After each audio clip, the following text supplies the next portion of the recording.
Hello. Yeah.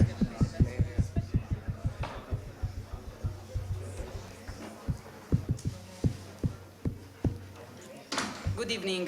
Thank you for coming tonight because the AA is really happy to host the presentation of a book that we really think represents an extremely important contribution to the contemporary debate. And the book is titled SQM, the Quantified Home. It's going to be on sale after the presentation. Sorry for this mercenary announcement. And it's part of a project initiated by the Interieur Biennale of Kortrijk in Belgium. It's actually a collection of essays on the idea of the home that's been curated by Space Caviar, a research studio based in Genoa in Italy and founded by Joseph Grima that is here to my right. Yes, exactly. And the theme at the center of the book is a crucial one that, for us, that however, somehow has actually fallen under the radar of debate for a couple of decades, and only recently, I would say, has been somehow rediscovered as a really key territory for the interaction of economy, politics, and architecture, and is the theme of the house. I would really like to say that on behalf of the director, Brett Steele, and the whole school community, I want to give a warm welcome to this extraordinary panel of architects and writers who contributed to the book and who are here tonight to discuss their positions and, in general, the theme put forward by the book, but especially to the editors of the book that are present here. And I myself am Maria Giudici, Unit Master of Diploma 14. And I would like to now introduce to you the other people present here tonight. To my right, first of all, Joseph Grima, that was formerly director of the Storefront Gallery for Art and Architecture, and also the editor of Domus magazine. Since 2014, he leads Space Caviar, a design research office based in Genoa, as we already said before. He's also the director of the next Idea City Conference in New York and the co-director of the forthcoming Chicago Architecture Biennial.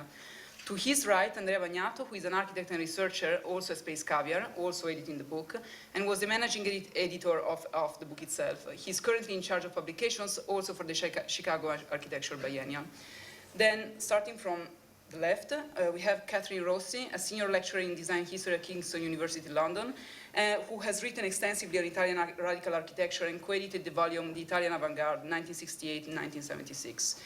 Then to her right, we have Sam Jacob, co-founder of Fat Architecture and who co-curated the British Pavilion at the last Venice Architecture Biennale, and who is the principal of St. Jacob's Studio and who runs the AA Night School. So it's a figure that most of you probably know here at the AA. Then Justin McGuirk, the editor of Icon magazine, currently director of Strelka Press, the publishing arm of Strelka Institute in Moscow, and his latest book is Radical Cities. And last but not least, to my left, Marina Otero Verzier, formerly director of the Global Network Programming at Studio X, Columbia University, who is co-curating the forthcoming Oslo Architecture Triennale. So actually the editors of the book are going to briefly introduce the project, and then we are going to have not exactly presentations, but let's say almost like the presentation of our own positions on or the reasons why we think the theme of the house is in general relevant today. So hopefully there's going to be more time actually for a general discussion afterwards, right? Yeah. So Joseph. Thank you, Maria, and thank you to the AA, to Brett, and to everyone for hosting this talk. It's really a pleasure to be here this evening. And this project that we're here to talk about, the book was really born from the desire to investigate something that was really, I think, coming increasingly to my attention, not as a researcher, as a thinker, as an architect, or as a curator or editor, but really as an individual, as a member of the public, as a citizen, which is the question of the house. And how we got into the condition in which we are now, and how, what kind of historical conditions produce the condition that we are in now, where it seems that from kind of very kind of empirically speaking, our relationship to the home, to the place that we live, has achieved a level of it has reached a level of almost unbearable pressure, where one of the greatest preoccupations of our everyday life is where we live, how we're going to pay for where we live. And so this curiosity led, when we were approached by Interieur Biennale, which actually happens to be the oldest design biennial of Western Europe. There's only one that's older, which is the Ljubljana Biennale, which was founded a couple of years earlier. But the Interieur Biennale was founded in 1968.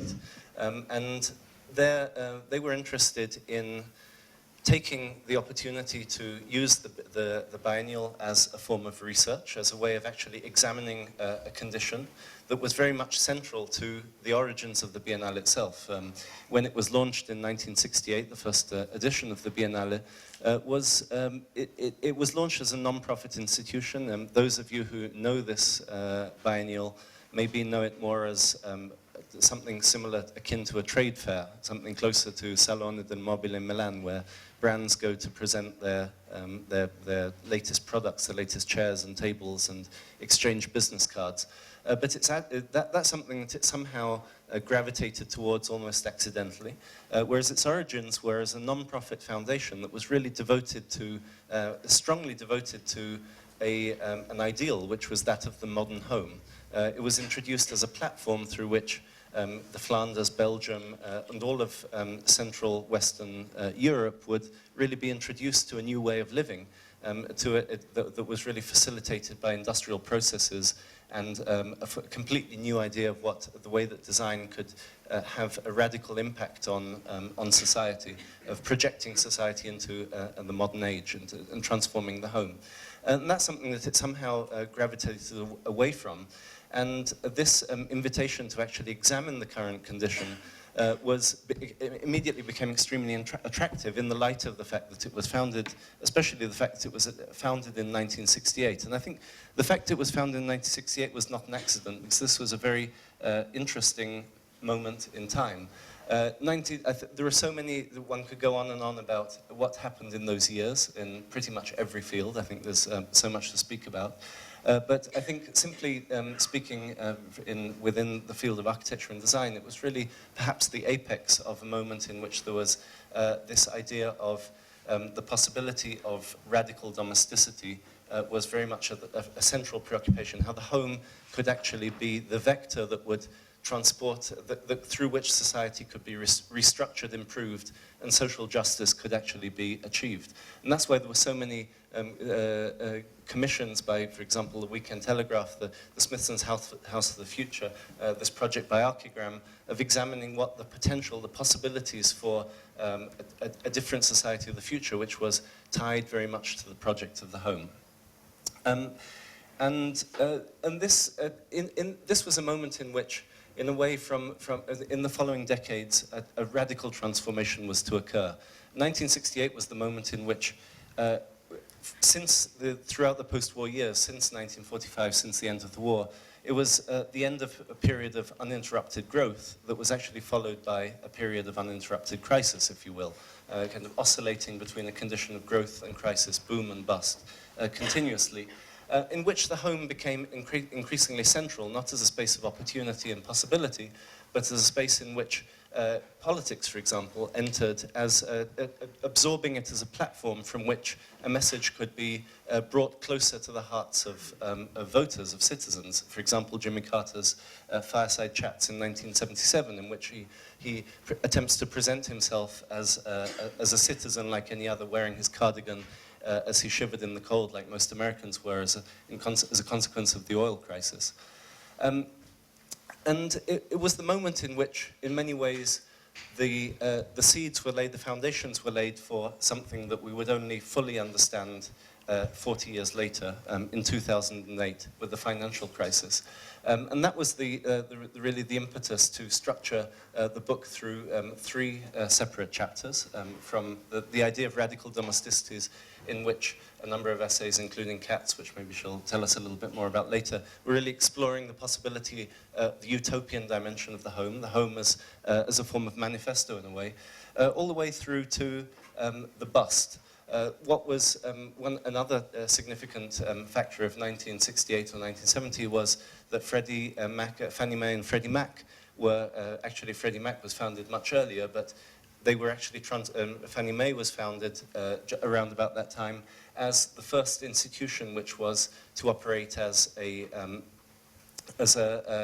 private company that would actually trade mortgages, split them up and resell them, repackage them and sell them on in order to facilitate access, both to facilitate access to increasingly large mortgages and also to increase the bottom line, the profit that could be extracted from them as a money-making device, which in turn, of course, snowballed into a condition of escalating house prices. And so this is one of the elements that, that we were really interested in, how in a number of different conditions across the world, in a number of different locations, there is a pretty consistent trend of 1970, 1968, that period of time being an inflection point beyond which there is a point of no return, a point of incremental growth in the cost of the average house, which of course is facilitated, is made possible by access to mortgages, the access to actually be able to spend money that one does not have, which prior to that was much more difficult. And of course, that produced in turn produced a very specific condition, which is really what we're kind of trying to look at with the third part of the book, which is how that in a way led on also to a condition of, or became the kind of the flip side of a condition of greater mobility, a condition in which we are increasingly invited to occupy smaller spaces, to occupy, to densify our cities, and to have a completely different relationship with our homes, in which is not mediated by necessarily a long-term investment in that maybe possibly our parents or our grandparents might have had the idea of furnishing one's home for a lifetime, but furnishing one's home with disposable furniture, which is likely going to be bought at IKEA. And so the other thing that happens around the kind of the 2008 moment, or actually just prior, 4 years prior, is that the IKEA catalogue becomes the most published book in the world, overtaking the Bible, to the point that actually now it's, I think, 4 times the Bible, the annual print run. And so this really kind of led to us to ask ourselves, what kind of condition is this producing within the home? What are the relationships? How can we actually examine from a quantitative perspective this process of gradual financialization in the home? And we began with the intuition that possibly, actually, the home is the space, domestic space, had lost its primary value, its primary purpose, which maybe was what was in the forefront of the minds of those who founded Interieur Biennale, its value as a shelter, which is also what Le Corbusier describes it as in Verzier Architecture, and had actually kind of migrated towards something which is a condition of financialization, in which the square meter, the unitary, the kind of elementary particle of the home is actually something that's much closer to a financial commodity, a unit of currency like the dollar or the euro.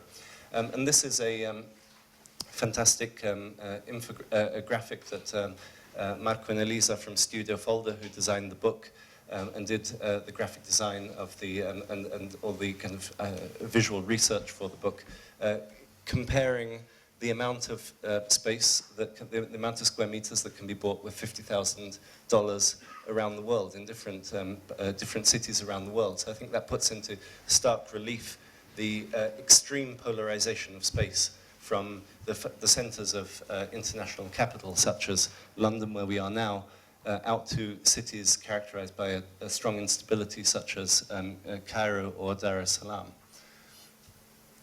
And so this became the impetus for structuring the research around examining this notion of the square meter, which we're all familiar with as the kind of Craigslist, the fundamental information that we look for in Craigslist, like how much space can we actually eke out from our for our monthly rental. And so this kind of intuition that something had fundamentally changed over a certain period of time was also corroborated by data that we extracted from the research done by Thomas Piketty on for Capital in the 21st Century, and kind of reinterpreted and revisualized. It was something that he touched upon, but wasn't really central to his argument, but actually to the research he had done was incredibly useful and interesting to us, which was tracking the proportion to which real estate in relation to land capital occupied the centrality within the capital of a nation. And so if you take France or Great Britain, for example, which are both colonial nations, it becomes very clear how an 18th and 19th century economy, which is based largely on colonial possessions abroad, and therefore really based around land capital, over time, through the process of decolonization, there's an inversion with there's a kind of an inverse trend with housing capital. Housing capital and also kind of real estate in general occupies an increasingly central position until the kind of the 1970s, in which it really takes off and becomes the primary form of capital that any nation possesses. And that kind of led on to the examination of the kind of final stage of this research, which was really looking at the effects of, I think it's already enough time has passed, the effects of this increasing financialization of the home can actually be read also in a completely different set of terms, which kind of resonate with the gradual penetration of technology into our lives and the way that technologies are transforming the city. And that's something that I think has also been discussed here at the AA recently with the Airbnb Pavilion debate, which was also in Venice, which I think really brought to the forefront a very important topic, which is how actually these technologies are transforming the city, the landscape of the city, the way that we experience space, are a kind of a further level of disconnection from the idea of owning and possessing, and a sort of an exponential increase in our nomadism, which kind of carries on from that kind of trend of IKEA disposable possessions, but also looking at how this relates to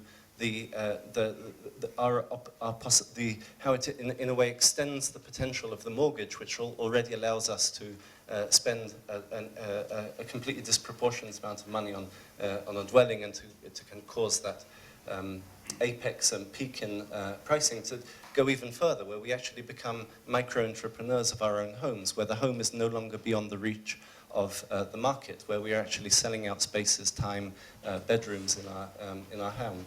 And so this kind of culminated in a completely different form of research, which was very experiential, very kind of empirical, simply trawling, which was the work of Simone Nicki, who works with us in Geneva, who looked through thousands and thousands of images culled from social networks, primarily Instagram, Flickr, Facebook, Twitter partly, looking at certain kind of ways in which people are almost involuntarily or certainly kind of unconsciously documenting a completely different image of, projecting a completely different image from the one that we're accustomed to from magazines and publications, to the way that they actually use their homes, a kind of anti-aesthetic or non-aesthetic of almost sort of everyday life, of normality within the home. The way that machines perceive our homes, the way that the kind of the vision of machines of the space that we occupy, the way that the kind of privacy versus security debate of how we the home is an increasingly networked entity. And finally, this, what we really wanted to kind of move on to now was the majority of the components of the book, which is a series of analyses in which a series of homes, some of which are utopian, some of which are architect design, some of which typify this condition of extreme polarization between wealth and poverty, between kind of extremely high land value and the conditions such as the iceberg house that Sam wrote an essay about, which is the kind of exaggeration of spatial profligacy within the city, where one goes downwards instead of outwards. And so these essays are simply a way of taking through a series of samples of spatial conditions of the home to attempt to unpack what preoccupations, what concerns, what the home, in a way, our thesis was that the home is always an expression of a certain series of forces. The home is a place where multiple forces come together to give shape to architecture. And the book, therefore, attempts to unpack some of these, understand some of these, and as Maria was saying, it's something that, in a way, architecture has lost a little. It hasn't been the primary preoccupation for quite some time now, and so it was also an invitation to have a discussion like the one we're having this evening. So with that, maybe Andrea, you can say. Yeah, I will just pass on the word to our contributors who really wrote extremely interesting essays, and I think to draw on what you were saying, Joseph. I think Justin has written about Robin Hood Gardens in London by the Smithsons, and I think that's a very interesting case study and also quite an extreme one in a way. And you reconstructed the debate around the demolition of Robin Hood Gardens, and I think you somehow unearthed also the fact that the question of like welfare state and architecture was much more complex than it's presented. So I think you could just start with that and tell us a little bit more, also based on your experience, on your research in South America and so on. Sure, happily. Can you hear me? So maybe we should say that the Quantified Home is a play on the quantified self, in case it's not obvious. And when I think of that phrase, that play on words, the quantified home, I think of the home in the age of the Internet of Things as a data collection device.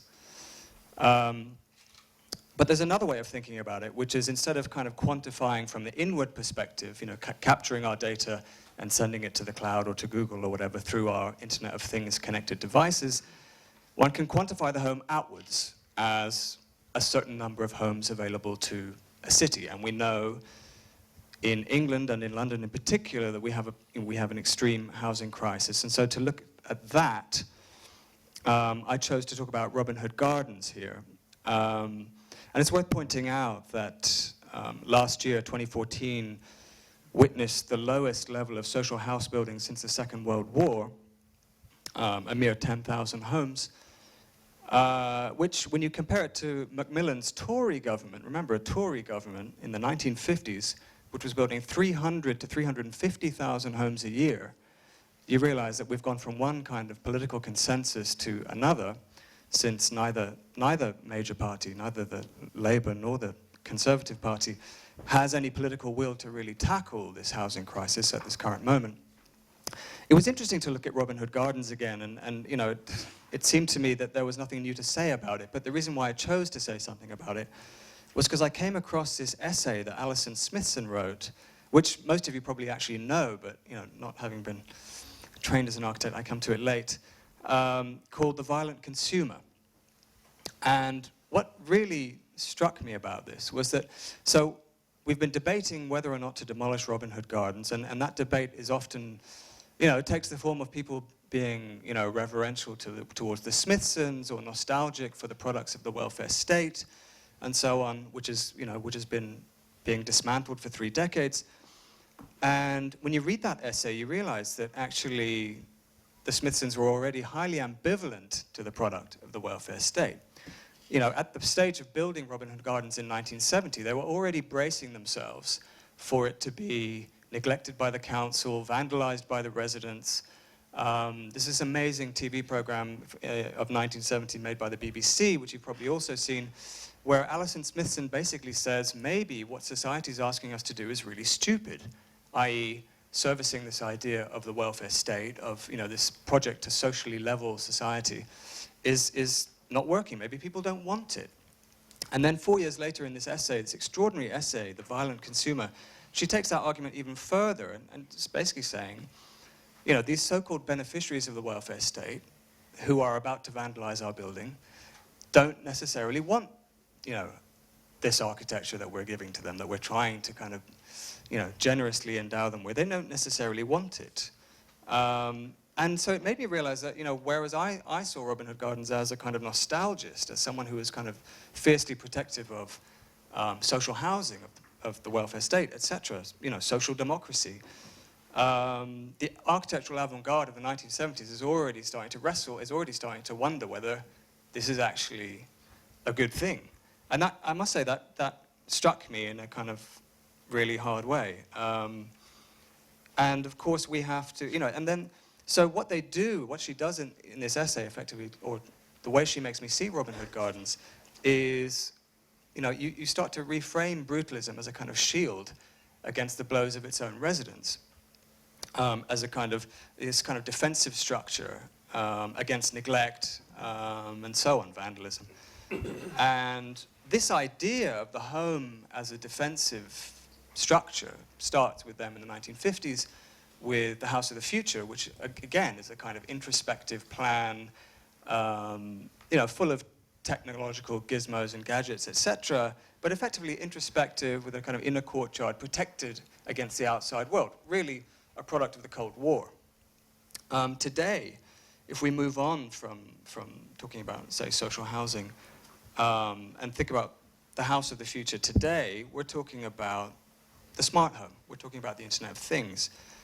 And we're also talking, as Joseph described very eloquently, the commodification of everything, or the commodification of our private space, through devices that seem perfectly innocuous, like Airbnb, which is a tool, if ever there was a tool, for commodifying the private realm. Also, in a way, a symptom of precarity, a symptom of certainly not just the younger generation's precarity, but the middle class's precarity. Airbnb is now the means by which we subsidize our mortgages, or the means by which we actually manage to pay our rent. And it's also worth reminding ourselves that Airbnb is a piece of software, an algorithm, if you like, and that, as Dan Hill points out in his essay in the book, it has more rooms available than the Hilton hotel chain, which took 100 years to build up all of those rooms, brick by brick, and Airbnb never laid a brick. So there is this sense that algorithms and that technology and that software is being more transformative to the home and the way we use our homes and commodify our homes than architecture, even than the kind of the brute market.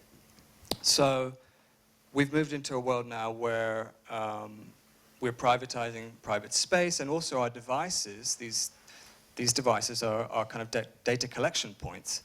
And there's this really sweet moment in, I forget, in one of the essays that actually Peter Smithson writes about Robin Hood Gardens, where he talks about people's equipment from a kind of 1960s perspective, and says this is a kind of architecture that can accommodate people's, changes in modern equipment and all mod cons and so on, and will last, generation after generation.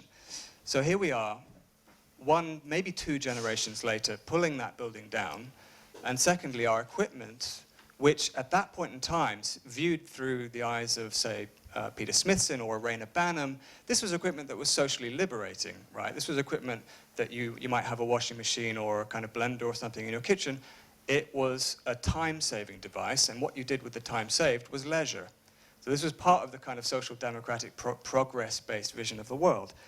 And the equipment we have now doesn't have the same social offer, or at least it's not really, Internet of Things, connected devices, smart devices, they're not really aimed at the consumer. I mean, they will find ways of making them interesting to us, but, the Bruce Sterlings of this world would argue that the Internet of Things exists in a kind of massive battle of monopolies over our personal data and who owns it and controls it.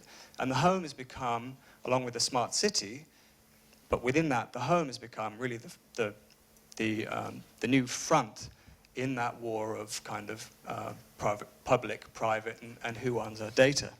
So we've gone from, say, Le Corbusier's position of the home as kind of aiming for efficiency, and the home as efficient as a typewriter, to Rem Koolhaas's position, which is that the house will betray you.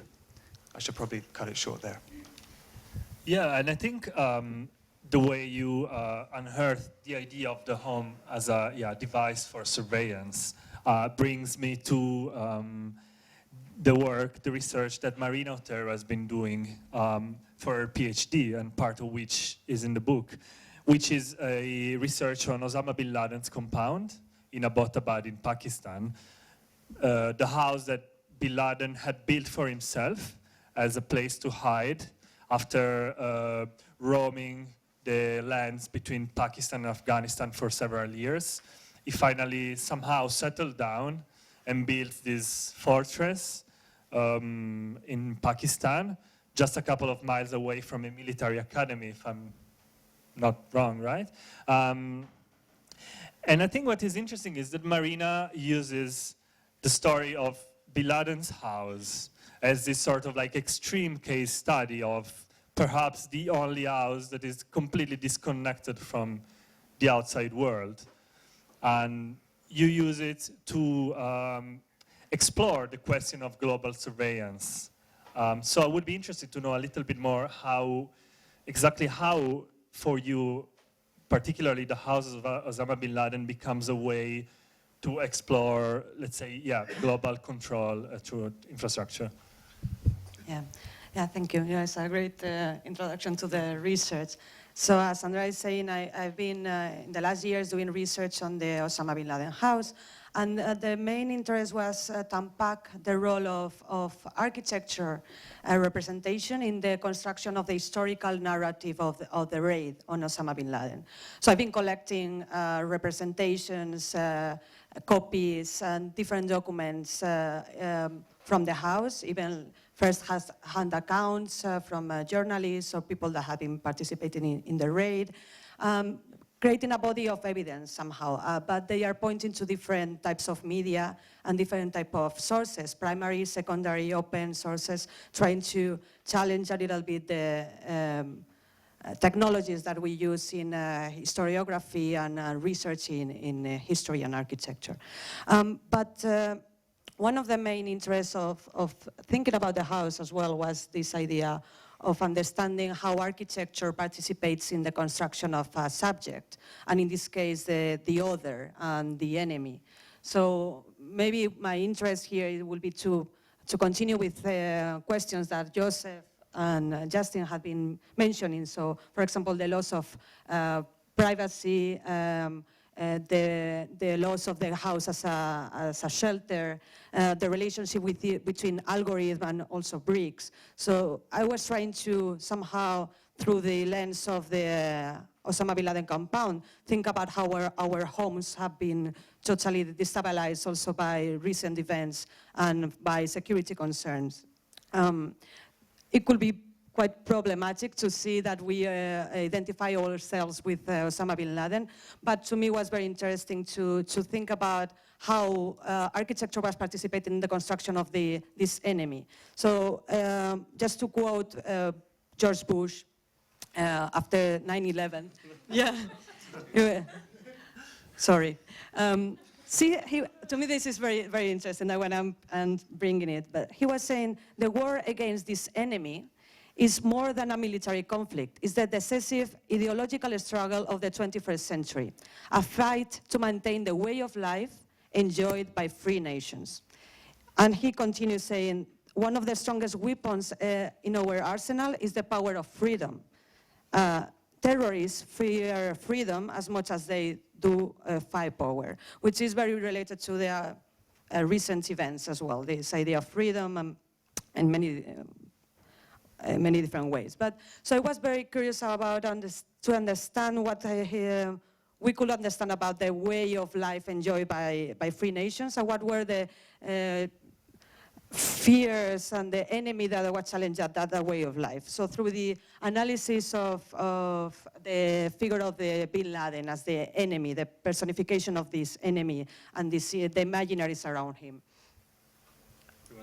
Yeah, so we have wanted Bin Laden, and he was a personification of the enemy. And through the different architectures that he was residing and inhabiting after 9/11, and they were portrayed in media, we can understand the way in which this enemy was understood and represented in media. From Tora Bora, they were trying to find him, and the Western media mobilized images of his home, or a complex of caves. This is not the image, sorry. Was 8 floors of a complex hidden in Tora Bora, where there were space for tanks and this word.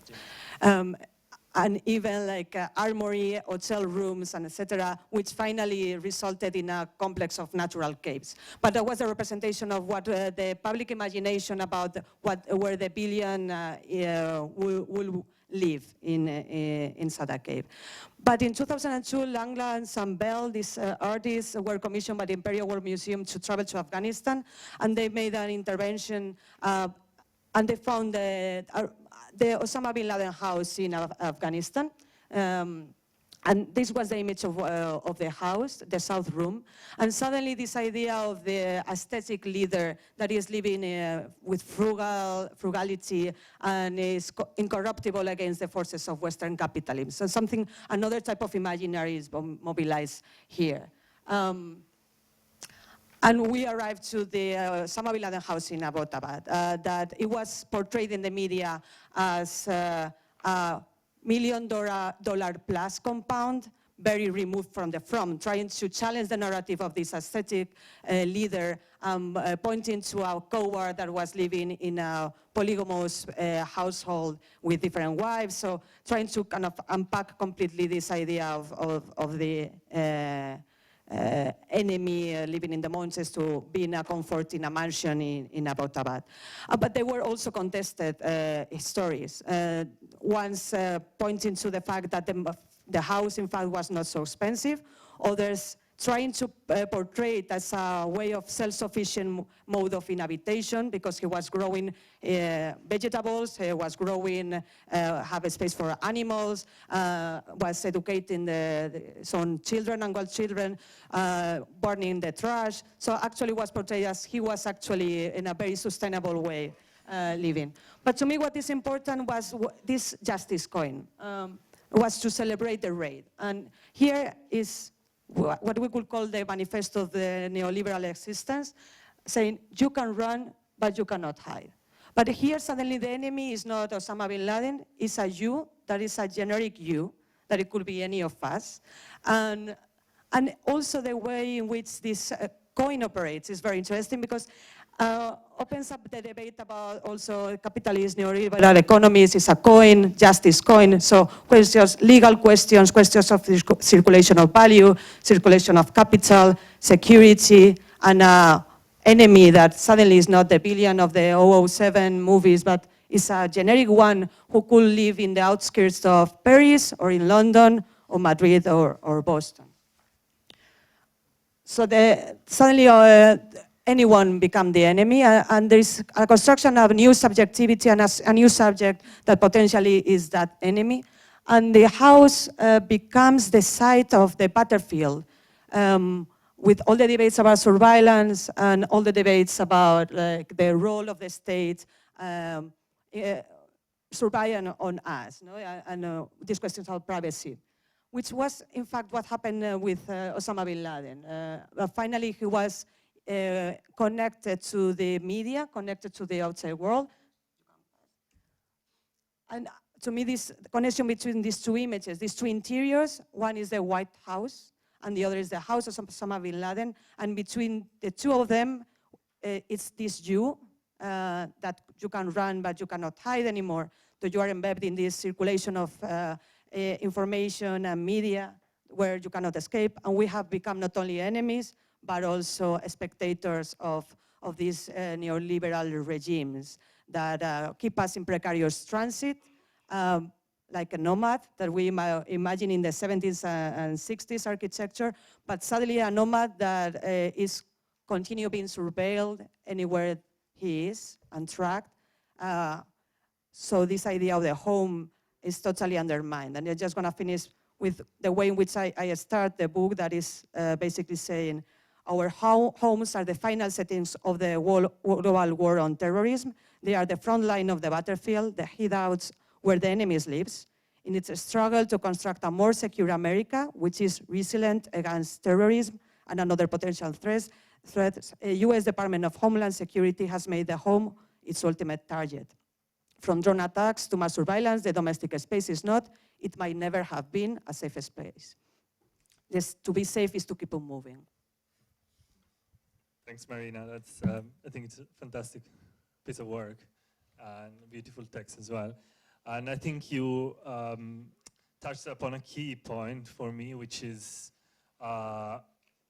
exactly the production of subjectivity. And I think framing the home as a political and economical machine to shape the subjects and to shape different subjects and to shape forms of life. And Maria, together with Pier Vittorio Aureli, have been doing a lot of research into, let's say, a history of typology, or we could say that they historicize typology and housing typologies and how exactly these were different stages of the development of the house corresponded to different forms of life and different stages of the relation between capital and the subject. So I think you can, draw up on Absolutely. this. I mean, I'm really happy to be here, and especially after Marina, because I think you said something that is very much in the foreground in our work, that is this idea that the house is a battlefield.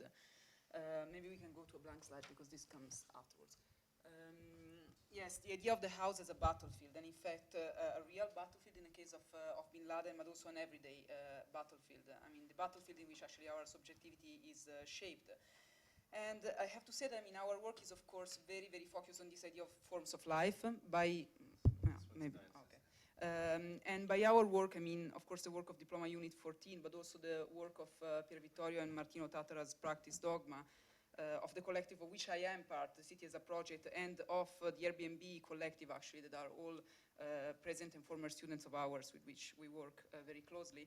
Really, this idea that the house, at the end of the day, is just a machine through which the subject is produced. It's just a tool, actually, for the production of subjects. And, of course, the question that we ask ourselves is actually whether it has always been that way or whether this project is a project that is inherent in modernity. And by modernity, I mean Western modernity from more or less from the Renaissance onwards. And I think that, I mean, actually, looking at historical cases, what comes out of it is that the house has not always been such an explicit tool for the production of subjects. In a way, the house has not always been such an explicit battlefield, no? And I would really say that actually this process started more or less in the Renaissance, and the way in which I would explain this process is that the moment in which actually the house starts to be strategized as a series of limits that are ultimately geared towards the creation of hierarchies, towards the creation of roles, of boundaries, of choreographies, of roles in which actually we are put back into a specific position, let's say.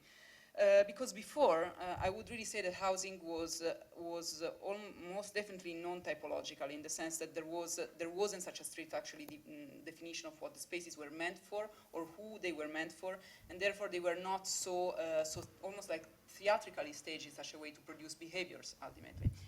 And just very, very fast, I think that, I mean, there are three main possible strategies that we are in a way investigating at the moment to hijack, if you want, this machine. The first is actually the idea of going back to look at the house as within and against typology, if you want. So here, Anthony is a student of ours that got his diploma last year, was trying to reimagine the house as not anymore a series of rooms with specific functions, but just spaces, generic, empty spaces. I don't know whether I have a mouse here, but you can see it, you know, like these kind of tunnels that are not anymore charged with a function, are not anymore charged with a script, with something that we are expected to do in the space. But it's just, you know, free space for the many different uses that today we know are not so strictly divided in work and play, reproduction and production, let's say. And then he was obviously allowing privacy within niches that are not rooms, but they're just purely enclosures in which the body just fits right in, as you can see on the right-hand side in the picture. And what I think is interesting actually in this kind of strategy is the idea of going either back or forwards to a type of housing where actually the room doesn't become anymore this kind of really series of boundaries that define very, very specifically the subjects. Then in the second case, I think another kind of strategy that we are investigating, always following this idea of staying close to the idea of form of life, is really the idea, on the contrary, of this time embracing the idea of typology and trying to establish new typologies. In this case, Eugenie, also a diploma student last year, was investigating the possibility of actually uniting 4 houses on the corners that share just one kitchen.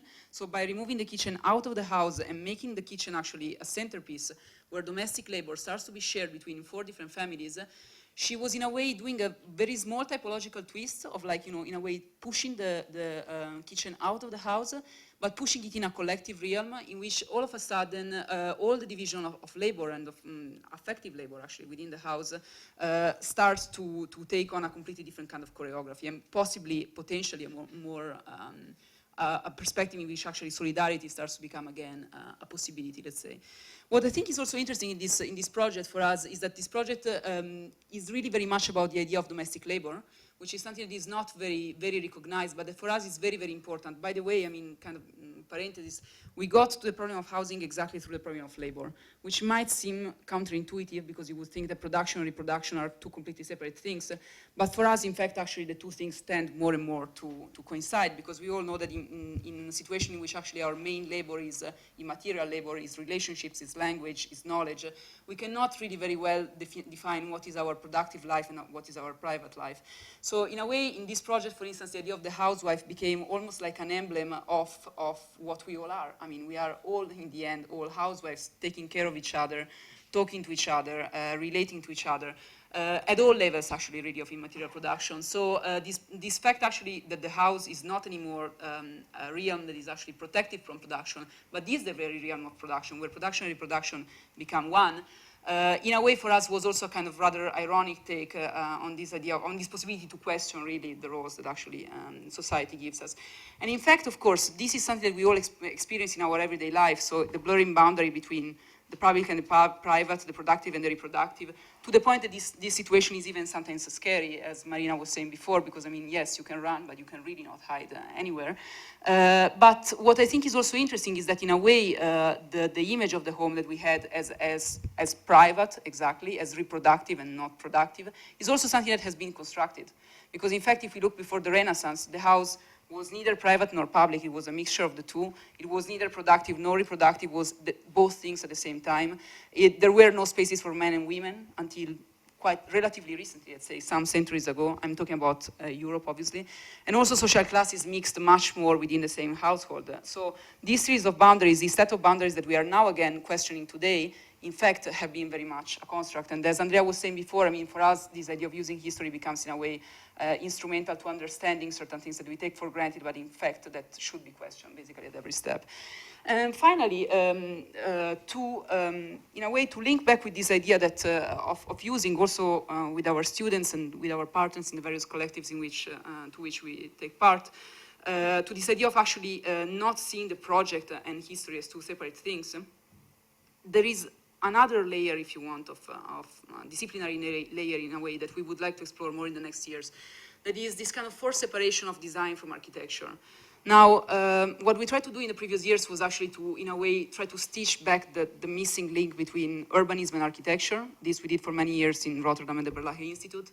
And then further to see again history or the project of history as complementary to the project of architecture. But we realized that another missing link that we think could open up an interesting, actually, debate with Kat's research is really the idea that at a certain moment, design of objects, let's say, became a really specialized, in a way, field or domain that started to drift apart from the design of architecture to the point where actually it's almost impossible to stitch the two things back together. In this case, Lara, also current diploma student, was investigating the possibility to design actually a form of life, ultimately, not through the design of an architectural series of boundaries, but on the contrary, from a piece of furniture or a pod that would have more a centripetal effect, occupying space, let's say, within existing conditions, let's say. And I think that here in this case, what becomes interesting is, again, going back to the idea of the room, or of the room as a series of boundaries, is the fact that also in English, we name the rooms depending on the pieces of furniture. So the moment actually that the bed, the room in which you sleep becomes the bedroom, the kitchen is literally the appliance, you know, with which you cook and so on and so forth. It's actually quite ironic that as architects we do just about anything but taking furniture seriously. And in fact, actually we outsource very much to IKEA and to catalogs, a part of our agency ultimately. I think it's extremely interesting, and that's so in a way to wrap it up, these kind of three possible lines of inquiry, the idea of a possible generic non-typological space, the idea of taking seriously this idea of production and reproduction in the same space, and the idea of investigating again the furniture as something that is not neutral are somehow for us in this moment, let's say, the lines of inquiry with which we are working. Yeah, and I agree, and I think that exactly like Kat's research, which goes around architectural avant-garde, especially in Italy. I think you have a very broad, extensive experience. You've written a lot about the architectural avant-gardes in Italy between the 60s and the 70s. And I think, so your piece in the book touches upon Super Studio's project for the exhibition at MoMA in 1972, which was Italy, a New Domestic Landscape. And it seems to me that a lot of the questions that Maria's brought forward, like the emergence of a new subjectivity and the question of the relationship between architecture and design, were already very much present in the work of someone like Super Studio in the early 70s. So I think it would be interesting to hear your opinions on this. Yeah, thank you for a kind of interesting lineup to be following up with. But the idea of taking furniture seriously is what I do every day, actually, as a design historian. And Italy is a great place for talking about that. So my research, as Andrea was saying, is a lot about this moment in the 60s and 70s when Italy's radical architects tried to overcome what they saw as the kind of commodified, defunct nature or kind of possibility of their profession and turn it into a tool for social cultural transformation. There's a kind of very heavy, or at least the rhetoric of a very heavy Marxist ideology informing that. And so the idea that of kind of overcoming the divorce between architecture and design is not something they were thinking about at the time, because I'm sure many of you know Italy's situation, but certainly until the 70s, 80s, even really now, there was no discrete training kind of historically for architects or designers. Everybody trained as an architect, and design was just part of that. There was no discrete design profession or design education. So as a kind of oft-quoted phrase goes, the idea of the architect's design from the spoon to the city. That's Ernesto Rogers in 1947, describing architecture's not only its role of kind of that kind of holistic idea of everything is connected, but also the responsibility that architects have to design from everything that you use to the city that you inhabit, because it conditions you in the ways that we've been talking about. So to think about architects in the 1970s in this exhibition, Italy, the New Domestic Landscape, and to see them in the way that they were of designing the home and using it as a place for kind of radical thinking is actually not that unusual in the context of Italy. So one of the questions that I was asked was to think about the avant-garde and their use of domestic spaces as platforms for social change. And I just take it for granted often in the kind of material that I'm studying, but that is obviously quite a kind of specific set of circumstances. But in Italy, we've already got the idea of architects having social responsibility, a kind of strong left-wing politics, and also this moment that Joseph described post what was called the miracle or the boom in Italy in the kind of early 60s, that was revealed as illusionary in many ways, both for those who experienced it and also for the fact that most people didn't experience the kind of the kind of economic or social benefits of Italy's kind of sudden and explosionary mass kind of consumer culture. So there was, in a kind of context of broader contestation, there was a concern at the condition that they were living in, and a concern that architecture wasn't good enough. So there was high levels of kind of speculation, high levels of homes that were being built that were seen as negatively conditioning our kind of identity, but also homes that weren't up to scratch in terms of how people actually lived. So, and there were lots of kind of affinities between what's going on now, but the idea of there was no kind of 2.4 family in Italy at the, certainly a sense of that kind of crumbling apart with divorce being legalized, increasing secularization, ideas of the kind of authority that had kept the family unit together falling apart. And in that, seeing a kind of a looser, a more mobile, we've already seen the idea of a more nomadic kind of way of living that the home needed to cater for. And also this idea of a kind of a resistance to the commodification that we see as pervasive now, and they could really only anticipate in that sense. So in 1972, at MoMA in New York, they put on this exhibition, Italy, the New Domestic Landscape, that's curated by an Argentinian architect called Emilio Ambaz. And Ambaz is kind of disillusioned by the fact that American architects aren't being sufficiently utopian. They've kind of lost this ideological ambition in their work. And he looks to Italy, whose design culture in particular has been celebrated as a commercial success in the years from the late 40s to 1960s, but also he sees what he calls a critical consciousness in Italy's architects that set them apart actually on a kind of global level. So he organises this exhibition that is divided into two parts, which, roughly speaking, reflect his two ambitions for the show. On the one hand is a display of consumer objects that talk about this kind of consumer popularity, or this popular kind of appreciation for Italy's architecture and design culture. And on the other hand, he commissions 11 architects or kind of studios for their visions of the future of domesticity. And he is quite precise in his brief or his design program that he wants them to use their politicized kind of ethos or nature in how they approach the home. And so there's a range of architectural responses that the radical architects and other kind of architects politicized to different degrees adopt. And the super studio one that we see here is the one that I'll just spend a moment talking about. Because as you'll see, as a form of architecture, as a home, it's missing many of the key ingredients. There's no wall. There are no walls, there's no window, there's no door. There are no rooms. There's just this kind of happy island, as it's called. This is actually one of the more kind of ironic images. And this is part of a series of images that Super Studio creates that we're all kind of very familiar with. They get reproduced quite a lot. There are collages that are also produced for a film that they make for this environment. So the environments themselves are all 5 meters squared. So they're sort of typologies, but they're also a condensing of the home into a very small space.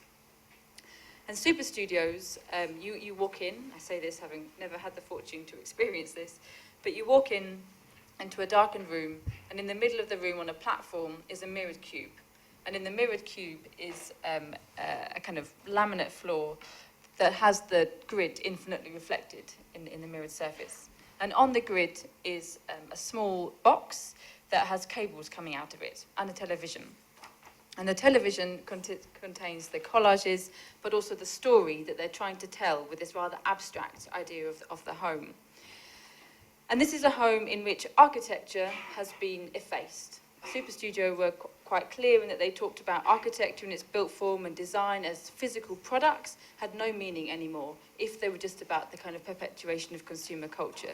So they gave up the idea of the concrete in both kind of literal and metaphorical sense. They weren't going to build things, they would only deal with this kind of media aspect. But they would also, in this utopia of what they called a life without objects, you wouldn't need architecture. It would be effaced and replaced by this network grid that would connect you with everybody else around the world. So we've got here one key difference, I think, actually, with what we're talking about today, which is a technological utopianism that is in its kind of last throes at that moment. So the idea of a pervasive technology as being a good thing, because you can have this kind of McLuhan kind of global village idea, but also the grid as actually a particular kind of architecture.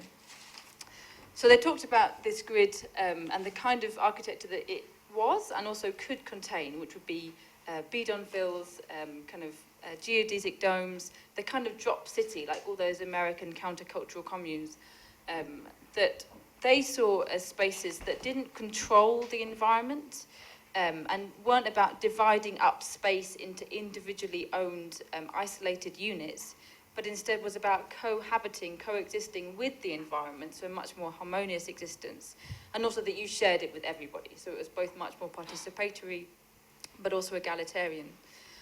And then just lastly on the idea of the kind of objects that you would have in this nomadic existence. So they called it a life without objects. They didn't mean literally you'd have no objects, but the object in its commodity status, that would be completely erased. Instead, all you'd be left with, and the word they use is equipment, with tools, with things that were defined by their usefulness, like a real use, rather than the kind of superficial needs of consumerism. So there are many different kind of responses in that, but I think it contains some ideas that we can see today as well. Yeah, thanks. I think it's a great summary. And I think actually to move to something closer in time, Sam. Well, first of all, I think you have done extensive work on the question of representation within architecture. And I mean, the first and most obvious thing that when looking at Super Studio's images is how extremely like pervasive and eloquent they still are.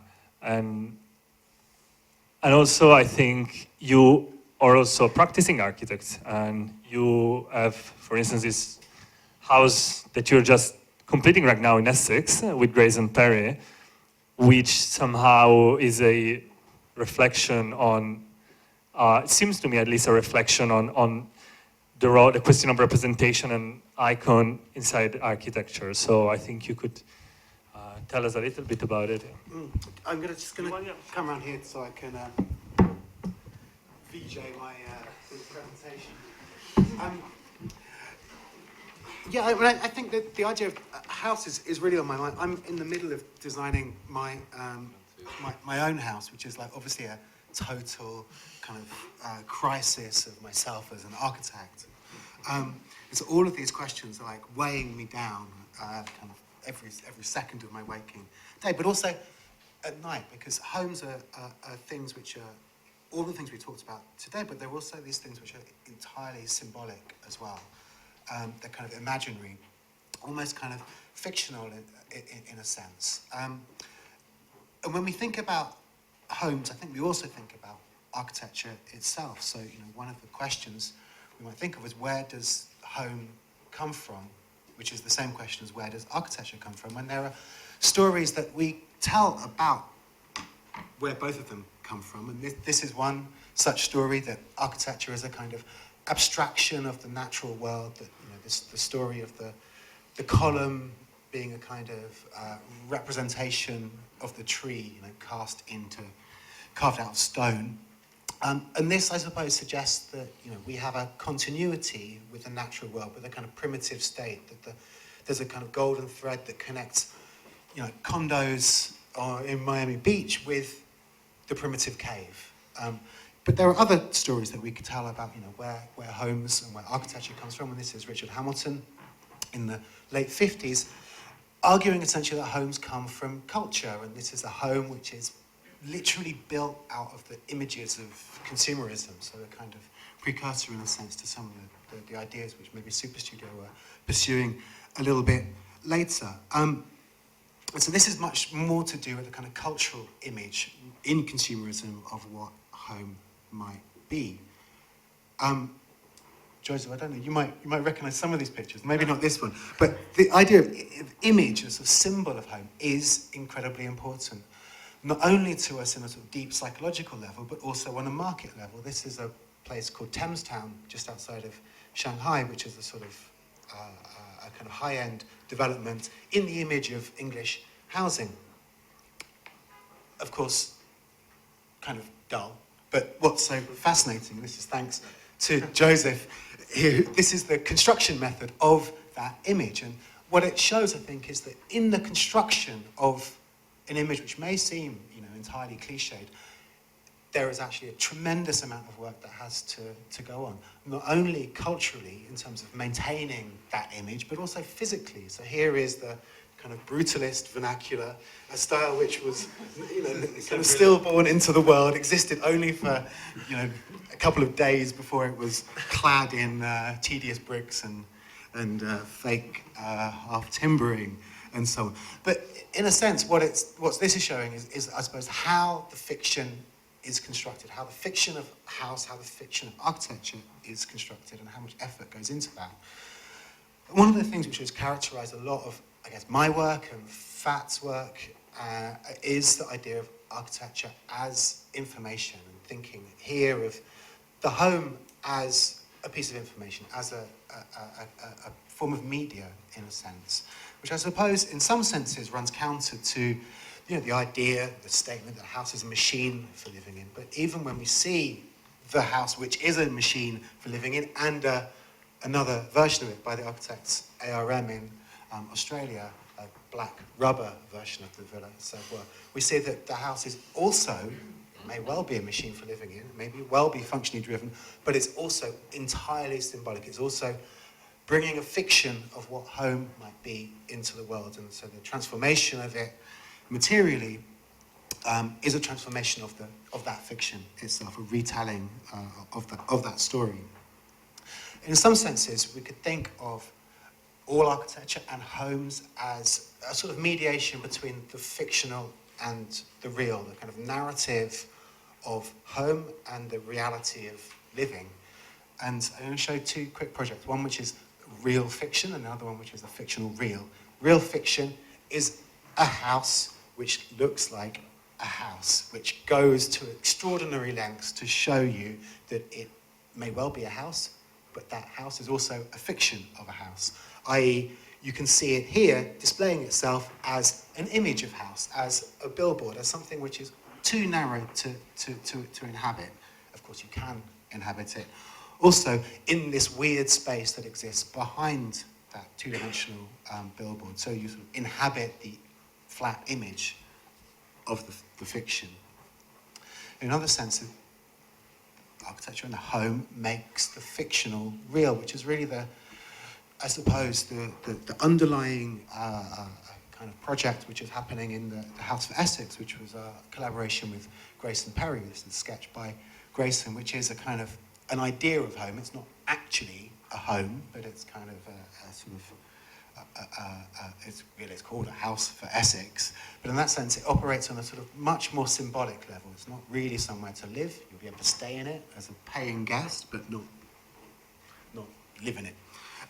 But it is a house for a county, and it is a house for a story, and the story emerged from Grayson's work, and is typical of his work, where it has a kind of personality at the heart of it. In this case, the architecture and the fictional personality are in entirely close relationship. It's a story about Julie, who is a kind of Essex every woman, and that the house tells the story of Julie through its decorative qualities, so through the tiles, which are it is clad in, through sculptures, through a burnt motorbike, which is where Julie sadly meets her demise. So in a sense here, the fictions, and you can see some of the sort of elements here, the C60 cassette tape, the badge of the County of Essex, Julie herself as a sort of primitive Sheila Nagig type figure. So the house is really driven by the fictional narrative, and the work of the architecture is to draw this fictional world into a physical state, which it then transmits. And I think that's sort of two opposite versions, taking the reality of a program and fictionalizing it, or taking the fictional and turning that into a form of reality. And I think that's exactly the point which architecture often operates in. So just to sort of wrap up, I suppose, is that this is all about thinking of the home as a mediation between a physical thing and a set of ideas. So, here it is, the most boring kind of modern house. This is a Hornby train set model titled Modern House. And here, kind of conflated with much more abstract ideas, perhaps here, homeland security, or certain sense of safety. And that it's in that intersection between the two worlds of the fictional and the real, which is where the sort of symbolic nature of home emerges. Thank you.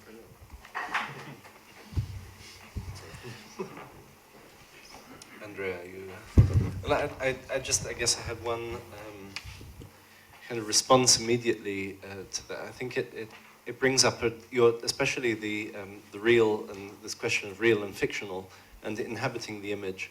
I think that this is it raises a really interesting question about the kind of the attachment of the architect and or even the kind of the entire sphere of architectural thought to the image of the house, to certain ideas and notions that have been completely undermined in an incredibly brief amount of time. It's really the foundations have been shaken, metaphorically and literally, and I think that this is also a very interesting image in that it's beginning to react to this condition of the image being completely disconnected from the reality. I mean, anybody who has a 4-year-old daughter knows the kind of that pitch roof, which almost is in many, I'd say the majority of cities or places around the world is actually a fiction. It's something that doesn't actually exist or reflect the reality of inhabiting a home. Nevertheless, is kind of etched into our consciousness as a kind of a collective image, and possibly also into the collective consciousness of architecture itself. And even though it might not be the pitch roof, there are certain other assumptions about what a home represents, both in its position within society, in relation to the economy, in relation to our culture. And I guess the question is, how can architecture respond to this? And I think you've begun to explore this almost through a series of provocations, which are quite violent, but in many cases, I mean, in a good way. I think you've done what many have not dared to do in a way, to really kind of question actually the image that we expect, our expectation of the home. But I wonder what the next step of this is. The next step, I mean, I think it's interesting. I think you're absolutely right that it's almost as the possibility of, or the reality of these kinds of traditions dissolve in the face of globalization, financialization, etc. But it's almost exactly at that moment. So rather than living in the perfect grid, like Super Studio imagined, actually what happens is a total retreat from that position, while part of that reality comes true. So you can think, for example, of the sort of the strange rise and connection between new urbanism and Reaganomics, for example, which one is completely destroying sort of traditional structures of family, home, all of the kind of things you were talking about in the introduction. At the same time as resurrecting this kind of historical, hollowed out image, and you can see it. You can see it happening across politics now. The sort of problems, the role of the state in a globalized world is obviously kind of undermined, and at exactly the same moment, forms of nationalism resurrect these. In the UK, we have UKIP with Nigel Farage in his old-fashioned sports blazer and his pints of bitter in the pub, which is this sort of, pubs don't exist anymore. It's a sort of, but it's this strange relationship between total destruction and the simultaneous resurrection of the thing which has been destroyed. And I think that, for me, is the strange phenomenon of the contemporary moment. Yeah, I think I would like perhaps to gather some of the contributions and provocations from the people here, because, well, what we try to do is just to give a series of brief snapshots of all the many ways in which, for us, the home is an urgent question now more than ever. And it's significant that we all come from extremely different practices, and I think we all share at least this sense of urgency. So I know that some people here as well have been working on the same scale and the same set of interests. So I think it would be really interesting to see what you guys all think. Anybody want to break the ice? And,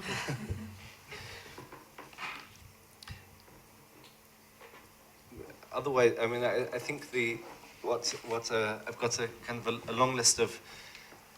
I wonder whether Maria, because you kind of brought this up at the beginning, the idea that actually there was a historical moment in which the home was to some extent swept under the carpet or overlooked, or there was very little interest in adopting the home as the site of radical innovation or debate, experimentation. And I wonder whether you have any theories about the reason for that. That's a good question, and at least in part, I guess that on a pragmatic level it would have to do with the end of the welfare state. So up to a certain degree with the commodification of the house. But I'm not so sure that that explains the fact that the reason why we as architects have started to overlook that.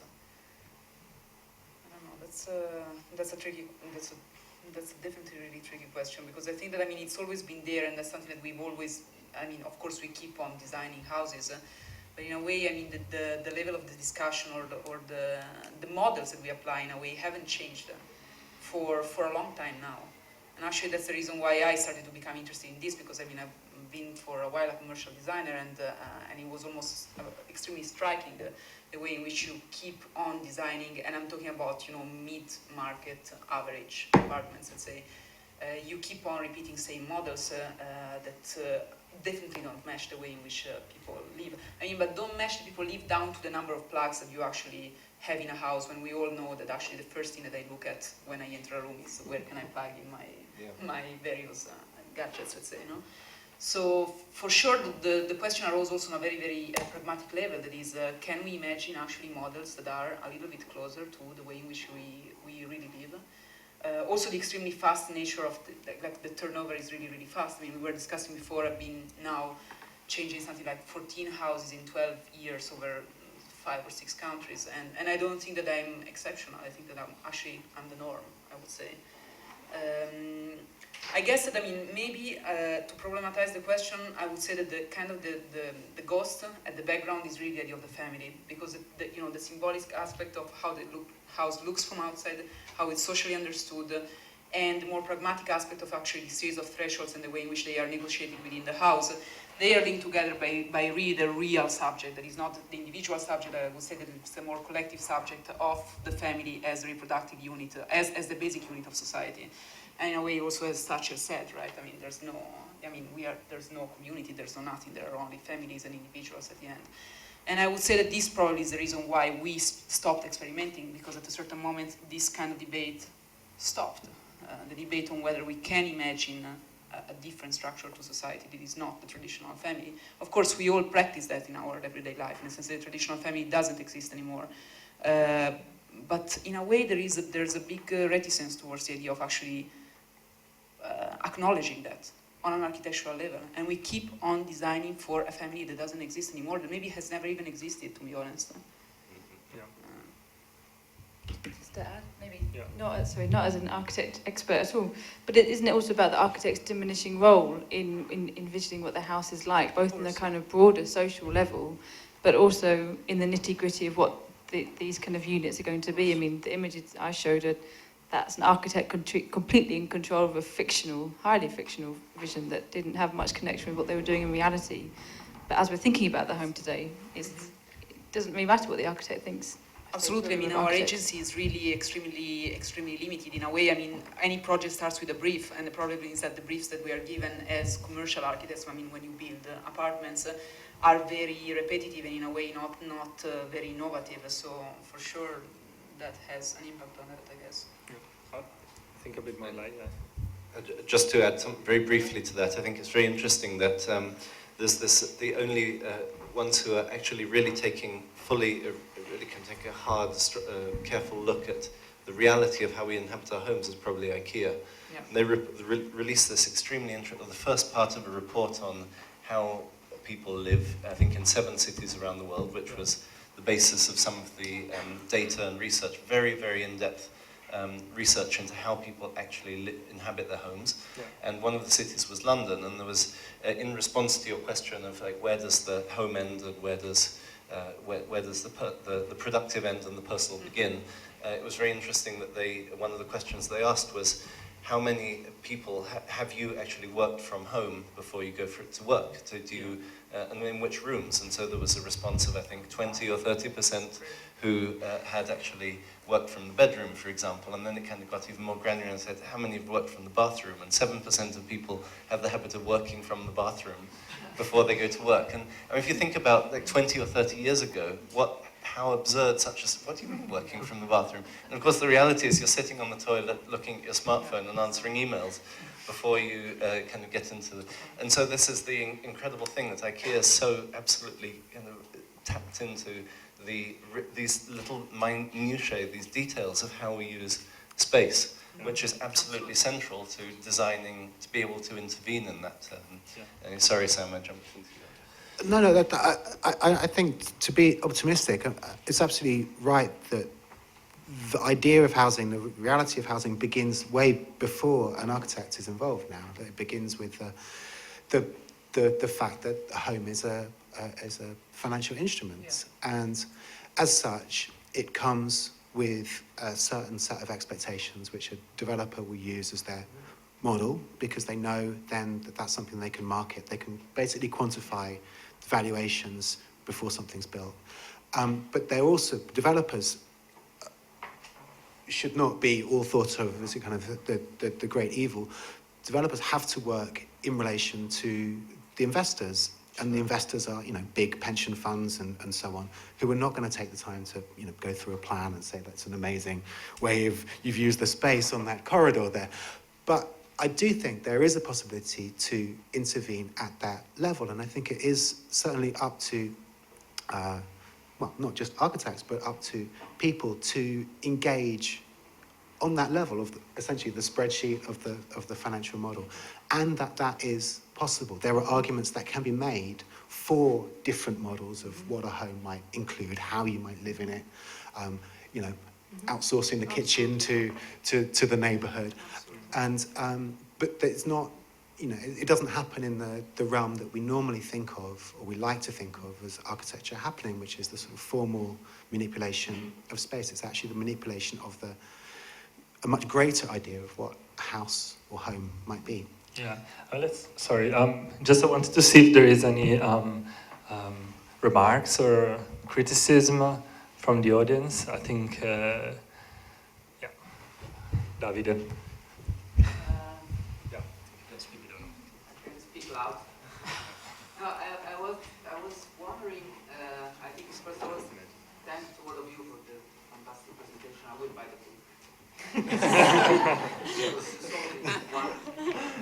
And I was wondering, it seems to me somehow that actually this book testifies one, at least an hypothesis, that we can talk about the entire span of our environment from the teaspoon to the city, let's say, just talking about housing.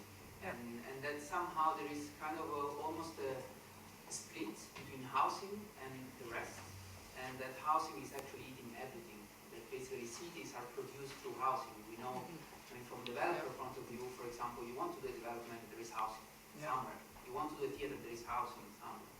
So I was wondering if in your investigation there are any, let's say, practices or experiences or recent ones in which somehow there are ways of coming over this, or somehow reconcile the idea of a city and the idea of housing somehow, without basically giving up the entire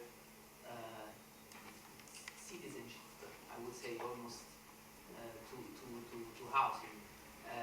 In some ways, Robin Hood Garden, somehow, and this idea of welfare state was also the prefiguration of an entire city, as it is Barbican or Brunswick Center, or we can make several examples.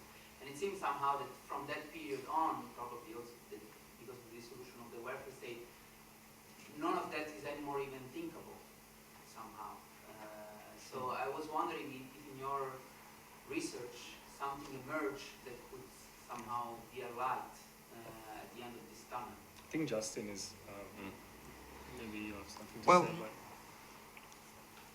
I have some ideas on how to reply to that, and I think it's interesting that, I mean, I think we all probably understand quite well the financial conditions that lead to the kind of lack of experimentation about housing in a city like London.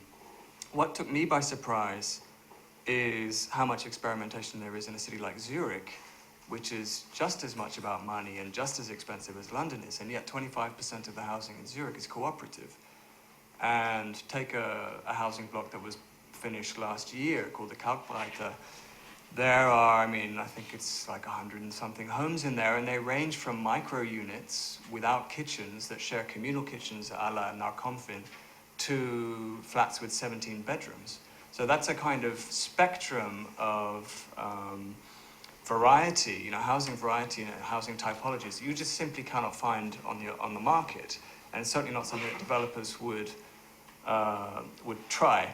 So I think it's interesting that the experimentation is happening within the kind of self-build, within the kind of cooperative movement or the cooperative commons. Otherwise, I mean, the other thing, I mean, I've just written a book about Latin American cities, and what comes to mind is the more kind of extreme end of the market, which is, the favela or the barrio, and the fact that, you talk about housing kind of taking over the discourse. In a way, what you have there with, say in a city like Caracas where it's 60% informal, it's not a housing crisis, actually. I mean, if there's one thing that they did achieve, those millions of people living in the slums, is they built their own homes. It's a crisis of every other sort. It's a kind of an infrastructural crisis, a public service crisis, a transport crisis, a quality of life crisis, an education crisis, sewage, sanitation, running water, electricity, every kind of crisis you can imagine, but not a housing crisis. So if you can kind of meet somewhere in the middle with, government providing infrastructure and services and so on, and people providing housing a la cooperative method in Zurich, then maybe there's a kind of new form of model there. But in fact, to be completely honest, normally who produces for the market tends to cater to the market's needs.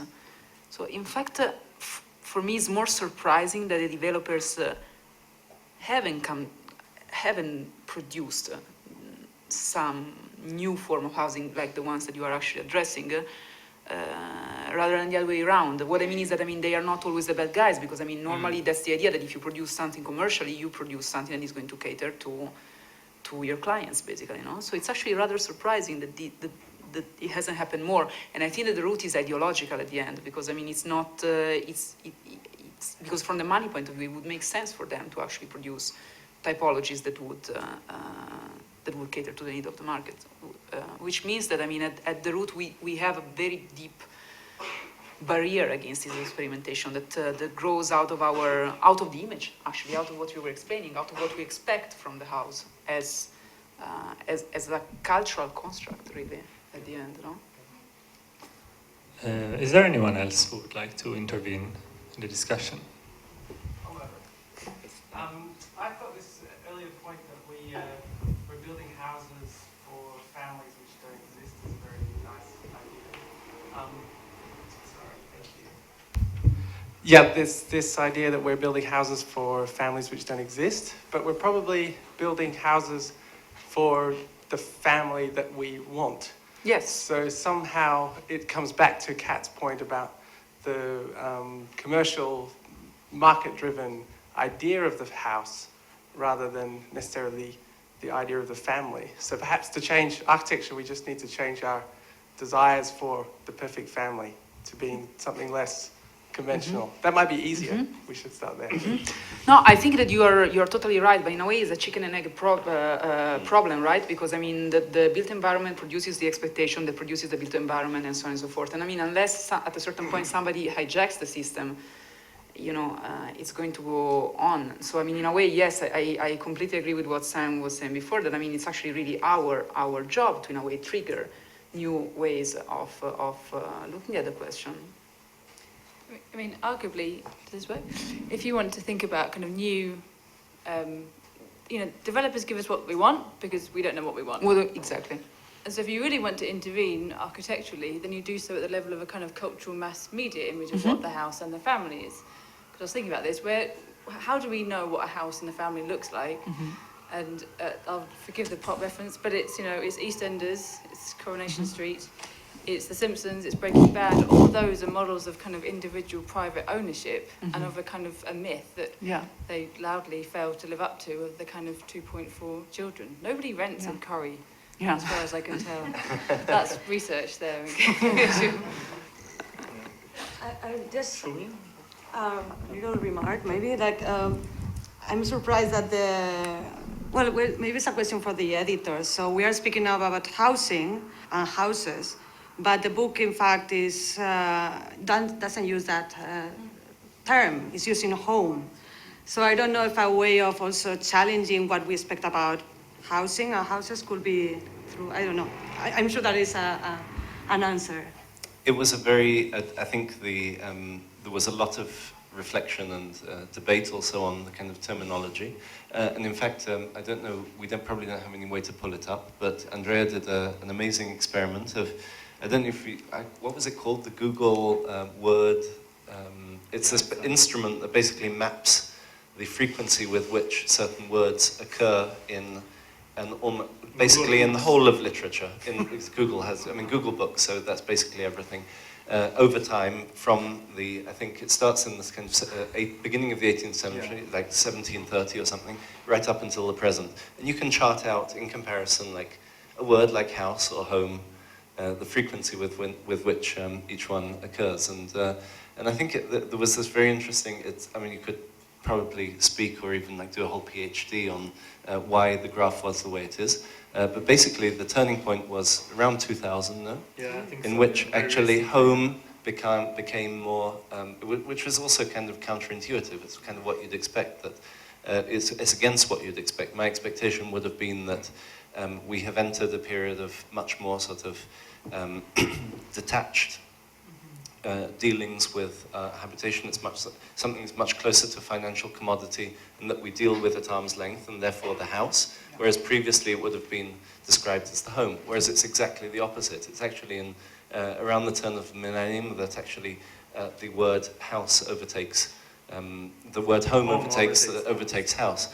And I think that actually the reasoning is correct, but in the inverse, in the sense that precisely because we don't have a home, we actually use the word more.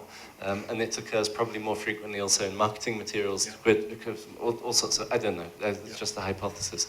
But I think, the home, this word, one could say a lot about what exactly is the difference between house and home, and what exactly is, because one is kind of a subset of the other in a way. I think the home is much more than the house in a way, as an architectural typology. And if Google is to be believed, there's also a resurgence in the use of the word wallpaper, apparently, since a couple of years. Anyways,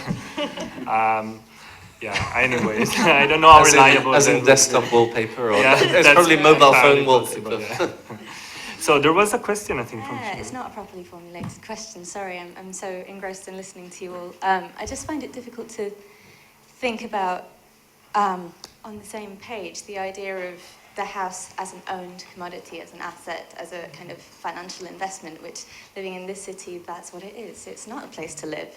You know, we're in a city where people don't live in the homes that they own in a large percentage. The home is basically a substitute for a pension and for financial security in future life. It's nothing to do with how you live or where you live. Whereas we can make ourselves at home wherever we can plug ourselves in, and this we've discussed a lot today.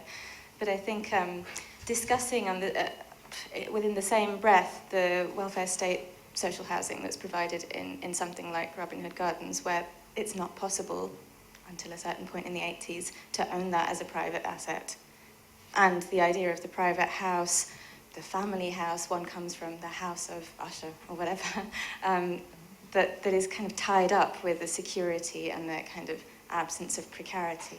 And I'm kind of thinking about that at the same time as Justin's mentioning of the favelas, where people have a sense of, well, I built my house, but it's an utterly precarious situation because they don't own the land. So I don't know, that's not a formulated question, I hate it when people do this, but something to do with the idea of ownership and asset value relative to the house, as opposed to the home where you might make your life, regardless of whether you own it or not. I mean, I'm in trouble with my father and myself because I'm not going to own my own home in any kind of foreseeable future, yet I make my life, obviously, wherever I am.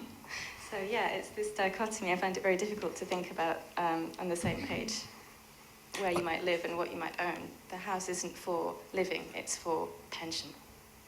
I think, I think maybe the difference is that discussion about house and home. And I think home, these things have this kind of like incredible weight that comes from history, or it comes from tradition, or it comes from society. But actually they're fairly flimsy ideas, as we saw, you know, at the time of the financial crash and foreclosure happening all across America, with these kind of gigantic dream homes suddenly turning into plywood ruins. But I think what that shows is that the idea of home is something which actually has to be constantly constructed as much as physical house does. And in that sense, that you can configure an idea of home within, in other ways that may or may not involve financial ownership, that may or may not involve, you know, family, collectivity, wider society, and that it's that kind of act of imagining what home might be, which I think is the real lesson that, you know, the welfare state was invented. It wasn't a natural phenomenon. It had to be imagined, or, you know, sort of the radical ideas of the late 60s had to be imagined, and in some ways they came true. You know, just as you, Shumi, are like hanging around, not owning anything with your mobile phone. It's kind of a sad and miserable version of. But I think it's up to us to construct a viable idea of what home might be. I think that before we take another question, it's also worth pointing out what we all know, which is that this question of ownership is very acute in the Anglo sphere, particularly in Britain, where, you know, we all want to own our own homes and houses. And if you'd asked why that was 30, 40, 50 years ago, it would have been something to do with kind of British individualism and kind of our home is our castle. And if you ask why it is now, it's precisely the reason you just gave, which is that our homes are the replacement for our pensions, our savings, our education fund for our children. And so the question always arises, you know, why are the British so obsessed with ownership? Why can't they just rent like the Germans do? And unfortunately, we're in a chicken and egg situation there again, because the rental market is so unstable. That's why, because it's so precarious, because it's so expensive, because tenants have few rights, because it's a landlord's market. And so we're in this weird bind in the kind of Anglo sphere where we kind of, we tie ourselves, we kind of have a particular skill for putting ourselves into kind of financial vicious cycles. Also,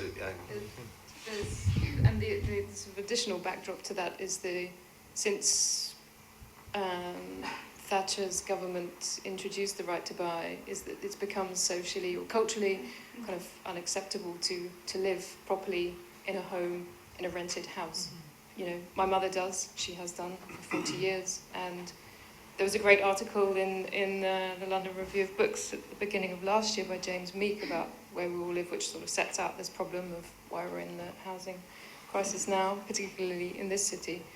And it, you know, and there's sort of horrible stories about pensioners who've lived in very, very happily in their homes, rented homes for decades, who are now subject to the bedroom tax and all of those kind of pernicious policies that, I don't know, you contribute to this feeling that it's that one is not capable of living well and comfortably and successfully in a rented accommodation. I think it's attitude as well. No, it's absolutely attitude as well.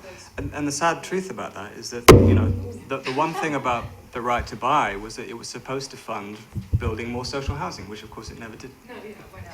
Well, no, it's explicitly designed not to fund. No, originally the money from selling off the flats was supposed to fund building more housing. That's how it was sold. That's how it was sold, and of course that does never happen. There's an additional, I think it's really interesting also to look at some of the motivations for why this is the case, why this whole kind of the pensions having, how homes having replaced pensions and so on, and what in the Anglosphere, as Justin was pointing out. And one of the reasons when we were looking at the kind of correlating those graphs of the real estate taking an increasingly central position within the economy in terms of capital, it actually emerged that a vast amount of the banking industry actually revolves around mortgages. In fact, it turns out that apart from lending to each other, which is the thing that banks do the most, apparently, the second biggest income is actually from mortgages. Like, the mortgage is actually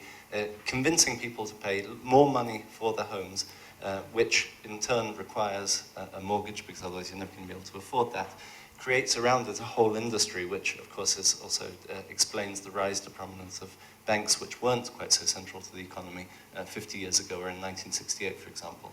And so there is actually also a motivation in terms of the structure of the economy and the tertiary economy, in which is services and so on. You actually, the home, paradoxically, is kind of, the home, it kind of goes again back to the paradox of where production ends and personal begins, because actually you are essentially working so hard in order to be able to fund the purchase of a home. So it's a sort of chicken, kind of vicious circle of the home, the place that you live, which is theoretically where you don't work, is actually the reason why you're kind of working all the time. And it's like that's essentially what the economy is running on.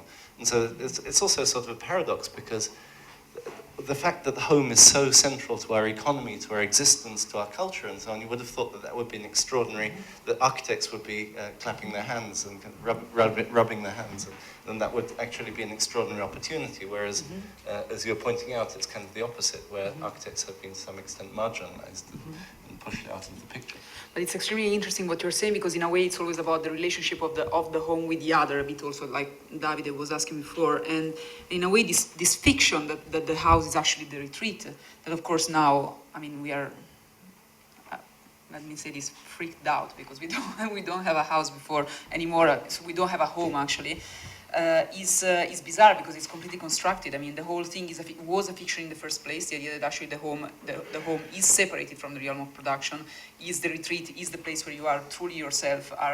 It's like the possibility of truly being, let's say, separated from society. Was a fiction in the first place, and now of course the fiction is in crisis. I mean, maybe we are looking for more new typologies or new models. We are really looking for new fictions, perhaps.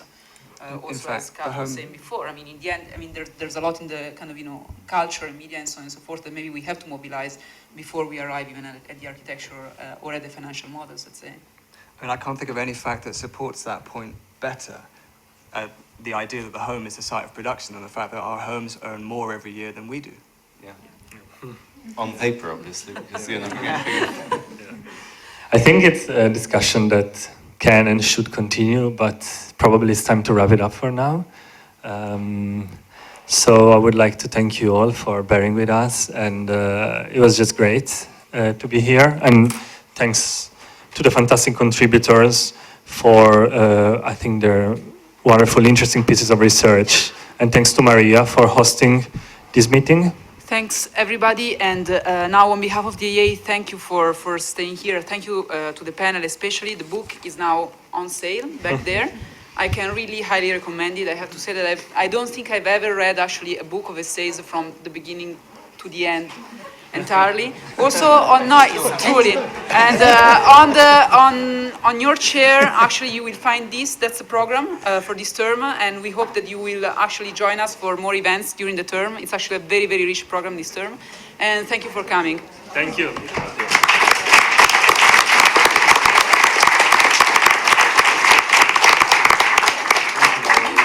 Thank you, guys. Really, I mean, I have to say that really, normally, I only pick out the ones that seem to, There's so many people, catch your eye, but this was really normally that doesn't interesting work. from the beginning to the end.